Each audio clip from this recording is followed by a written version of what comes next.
Tyreek Hill is one of the most polarizing figures in the NFL today. His name and his play evoke emotions from onlookers. Unfortunately, not all of it is positive. The speedy Kansas City Chiefs wide receiver has a dark and mysterious past, one that can make it hard for fans to root for the superstar wholeheartedly. The controversy surrounding Hill started way back in 2014 when the wideout was a two-sport athlete at Oklahoma State University. Hill was a junior college transfer from Garden State Community College in Kansas City, so he had only been in Stillwater for a few months before his arrest on December 12, 2014.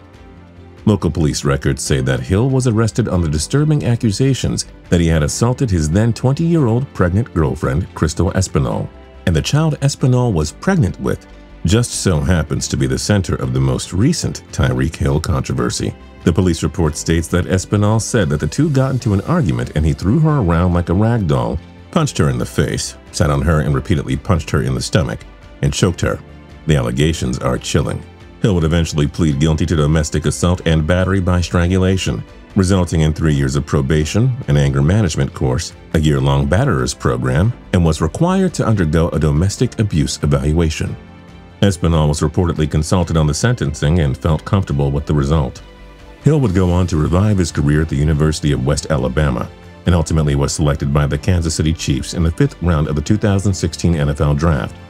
Although Hill was far from a household name, the Chiefs brass still faced a significant amount of scrutiny following the selection, in part because of the franchise's history of employing players with domestic abuse charges. The criticisms would prompt a surprisingly lax response from Chiefs general manager Dorsey, who encouraged the fan base and the public to have a little bit of trust in us. Certainly a curious response given the serious nature of the situation. Hill would go on to reward Kansas City's faith or indifference, depending on your perspective, handsomely, as his speed proved to be elite, even at the NFL level. In 3 NFL seasons, he has racked up over 30 touchdowns and 3,000 receiving yards, good enough to earn him 2 first-team All-Pro selections and 3 Pro Bowl selections. Most importantly, while achieving all of these amazing accolades, he appeared to be a changed man and stayed completely out of trouble off the field. Hill had completed the mandatory classes, completely avoided any additional incidents involving Espinal, and his probation ended last August, which officially expunged his guilty plea. Shortly after, Hill and Espinal, who by all accounts had reconciled, became engaged last fall, and she is now pregnant with twins. So all seemed well for Hill and Kansas City. That was until the reports started to surface in March of 2019.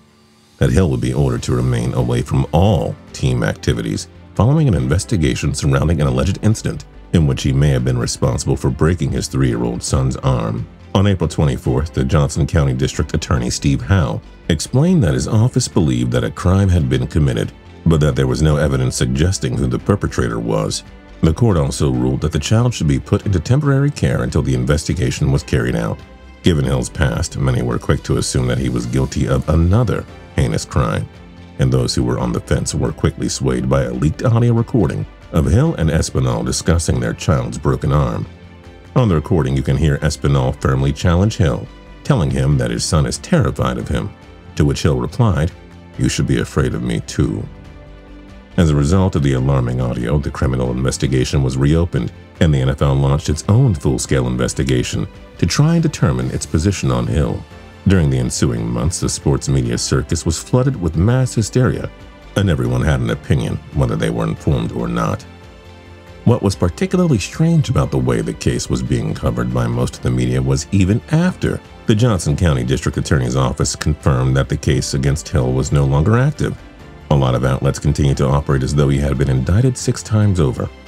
Despite the indignant public response, only limited snippets of the audio recording had been leaked, and word started to come out that many NFL insiders believed Hill would definitely be playing on an NFL field in 2019. Obviously, this sparked even more outrage, which was followed by confusion when the entire audio finally aired to the public, and some much-needed context was added. The audio shows a completely different side of Hill and his relationship with Espinal. Hill becomes emotional. "You ruined my life and you lied on me in 2014, bro," Hill said, referring to the infamous incident that had taken place in a Stillwater, Oklahoma residence and resulted in him being kicked off Oklahoma State's football team, nearly derailing his NFL dreams. You have to question the motives of those who leaked and ran the limited version of the audio, as the full audio paints a completely different picture than the one cutting exchange between the two. The couple sounds exhausted, rehashing how the 2014 incident played out, so much so that some people have begun to question the legitimacy of the conviction, as Hill's guilty plea was the only way he could ensure he wouldn't face jail time. On July 19th, the NFL announced that they would not be disciplining Hill at all. Listen to this statement. The NFL's judgment supports the notion that the evidence Hill and his attorneys provided league investigators during an 8-hour meeting on June 26 was significant, as sources told Yahoo Sports that Hill included text messages supporting the assertions he made in his own defense in a 4-page letter he sent the NFL in early May regarding the child abuse case. Authorities were looking into the welfare of Hill's 3-year-old son who suffered a broken arm. The Chiefs have also viewed that evidence, sources told Yahoo Sports, and have been aware of much of it for months, which contributed to the team's initial decision to not part ways with him when the child abuse investigation began in early March. The 4-page letter that the NFL is referencing was Hill's account of the incident in March, loaded with details and exchanges that only muddied the allegations against Hill. Check out this text exchange between Hill and Espinal. Tyreek, Crystal, you know I didn't cause any bruising or harm to our son in brackets, but for some reason I still may be charged. Crystal, I know you didn't. I did. I hurt, in brackets, our son. I'm the one that did it. I was hurt and mad at you, so I blamed you for everything. Pretty crazy. The guy that the public court of opinion was so quick to convict appears desperate for both the safety of his son and the clearing of his name. The letter does address the now infamous "you should be terrified of me too" comments. That comment is inexcusable, of course, and he wouldn't ask me to defend that here, his attorney writes. His frustration with having to repeatedly defend himself caused him to verbally lash out rather than deny the accusation. This is a very human response, an admission of fault with a bit of remorse, but seeking some understanding for his emotional response given the trying nature of the discussion. The letter continues to explain that the comment is an outlier from the hundreds of pages of text messages and verbal communication between the couple over the past year.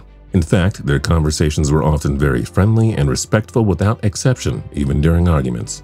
Tyreek was never shown to say anything that was even remotely demeaning, controlling, rude, or threatening in nature to Crystal, although the letter just leaked recently and is likely that the Chiefs and the NFL have had it for a while now, which would explain why Hill was not immediately cut like former Chief Kareem Hunt was last November. Okay, so you got all that? Clear as mud. This is an incredibly complex situation, one that contains a lot of moving parts orbiting around a couple that has clearly had its problems. The reaction to the letter and the NFL's decision not to discipline Hill has been very inconsistent, and with good reason. None of us really know what happened between Hill and Espinal in 2014 or in 2019, or what their relationship has been like in between. We just don't. All we have is just a scattered and at times contradictory evidence, so it is a fool's errand to try and play jury on this one. What we can and should do is take a closer look at the inconsistency between how the NFL deals with these incidents on a case-to-case basis. The NFL's player code of conduct is so broad and all-encompassing that Hill could have been disciplined for the menacing nature of his terrified comment, regardless of what the context was, and regardless of what the end result of the investigation would say.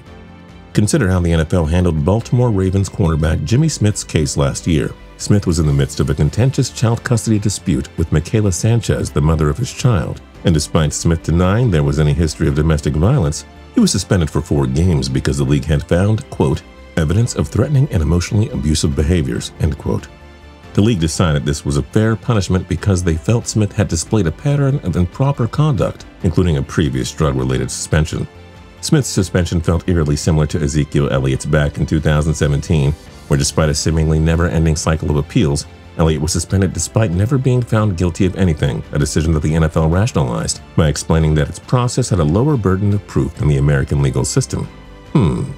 Take the names out of it for a second. In 2017, the NFL suspends player X citing a lower burden of proof than the legal system. In 2018, the NFL suspends player Y because of previous transgressions despite no evidence that he's guilty of the actual accusations. In 2019, the NFL looks at player Y with a checkered past and existing evidence and determines he is free to play immediately. I'm not here to say Tyreek Hill should or shouldn't be allowed to play. These cases are incredibly challenging to properly digest. But what I can say is that the NFL needs to find a new way to remain consistent. This kind of teeter-tottering is the exact kind of disciplinary procedures that got the organization in a world of trouble back when they first rolled out the player code of conduct following the Ray Rice video. The problem is we are expecting a business to be able to properly handle cases that are challenging even for the US justice system. Granted, the NFL chose to take on this responsibility when it decided that it wanted to try and take control of the disciplinary narrative surrounding the league. But at some point, it is on us for being surprised that the league's process is such a scattered mess. Imagine the incompetence that would ensue if the Supreme Court decided that they were going to start their own multi-billion-dollar football league. I know it is a silly notion, but the premise is valid. The NFL is in way over its head. It does not have the infrastructure to handle these kinds of cases, and it will continue to find itself in a slew of media firestorms as they try to play judge, jury, and executioner going forward. And if you liked the video, then like the video by clicking the like button down below. We'd love that. And if you're not subscribed yet, feel free to do that right now by hitting the subscribe button down there too. Until next time, tune in to TPS for more cool videos every single day.